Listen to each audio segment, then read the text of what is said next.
Sorti de là, Jésus se rendit dans son lieu d'origine, et ses disciples le suivirent. Le jour du sabbat, il se mit à enseigner dans la synagogue. De nombreux auditeurs, frappés d'étonnement, disaient « D'où cela lui vient-il ? Quelle est cette sagesse qui lui a été donnée, et ces grands miracles qui se réalisent par ses mains ? N'est-il pas le charpentier, le fils de Marie, et le frère de Jacques, de José, de Jude et de Simon ? Ses sœurs ne sont-elles pas ici chez nous ? » Et ils étaient profondément choqués à son sujet. Jésus leur disait « Un prophète n'est méprisé que dans son pays, sa parenté et sa maison. » Et là, il ne pouvait accomplir aucun miracle. Il guérit seulement quelques malades en leur imposant les mains.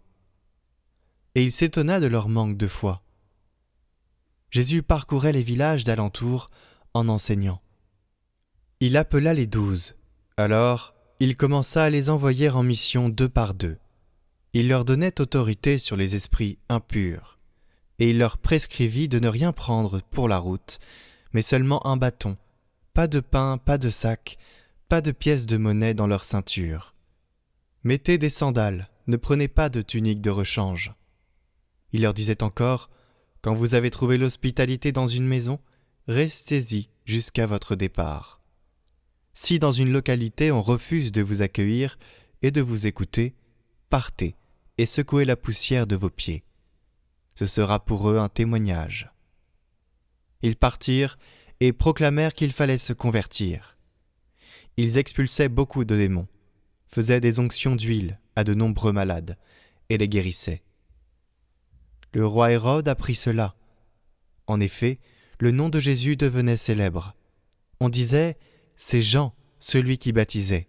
Il est ressuscité d'entre les morts, et voilà pourquoi des miracles se réalisent par lui. » Certains disaient « C'est le prophète Élie. » D'autres disaient encore « C'est un prophète comme ceux de jadis. » Hérode entendait ces propos et disait « Celui que j'ai fait décapiter, Jean, le voilà ressuscité. » Car c'était lui, Hérode, qui avait donné l'ordre d'arrêter Jean et de l'enchaîner dans la prison à cause d'Hérodiade, la femme de son frère Philippe, que lui-même avait prise pour épouse. En effet, Jean lui disait « Tu n'as pas le droit de prendre la femme de ton frère. » Hérodiade en voulait donc à Jean, et elle cherchait à le faire mourir. Mais elle n'y arrivait pas, parce que Hérode avait peur de Jean. Il savait que c'était un homme juste et saint, et il le protégeait. Quand il l'avait entendu, il était très embarrassé. Cependant, il l'écoutait avec plaisir. Or, une occasion favorable se présenta quand le jour de son anniversaire, Hérode fit un dîner pour ses dignitaires, pour les chefs de l'armée et pour les notables de la Galilée. La fille d'Hérodiade fit son entrée et dansa. Elle plut à Hérode et à ses convives.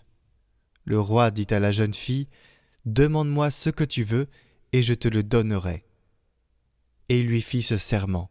« Tout ce que tu me demanderas, je te le donnerai, même si c'est la moitié de mon royaume. » Elle sortit alors pour dire à sa mère « Qu'est-ce que je vais demander ?» Hérodiade répondit « La tête de Jean, celui qui baptise. » Aussitôt, la jeune fille s'empressa de retourner auprès du roi et lui fit cette demande. « Je veux que tout de suite tu me donnes sur un plat la tête de Jean le Baptiste. » Le roi fut vivement contrarié, mais à cause du serment et des convives, il ne voulut pas lui opposer un refus. Aussitôt, il envoya un garde avec l'ordre d'apporter la tête de Jean. Le garde s'en alla décapiter Jean dans la prison. Il apporta la tête sur un plat, la donna à la jeune fille, et la jeune fille la donna à sa mère. Ayant appris cela, les disciples de Jean vinrent prendre son corps et le déposèrent dans un tombeau.